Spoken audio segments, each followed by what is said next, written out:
Hey, what's up folks? Pete with Auto Repair Tips. I've been getting a ton of great questions from you guys, both in the comments and as well as through email. So I've decided to start a Q&A series that will address some of those questions I've been getting. And if you have any questions you'd like answered, leave it in the comment below or just shoot me an email at autorepairtips@gmail.com. Questions like this one from Mr. Roberto. His Toyota FJ transmission has been shuddering from time to time, and he asks, "Hi there.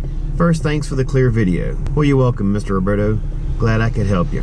He has a quick question. He says he wants to try this on my FJ.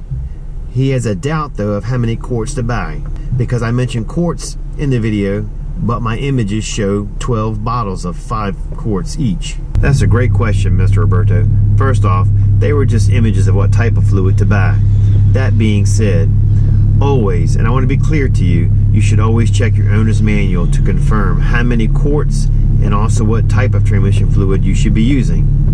It will vary from vehicle to vehicle and transmission type as well. Alright, let's get started. Your FJ takes about 11 quarts of transmission fluid on a dry fill, meaning a new transmission or rebuild, and about 3.2 quarts on a drain-in fill. But what we are doing here is a flush. So we're going to pump 12 to 13 quarts of fluid through that transmission to clean it out as best as we can.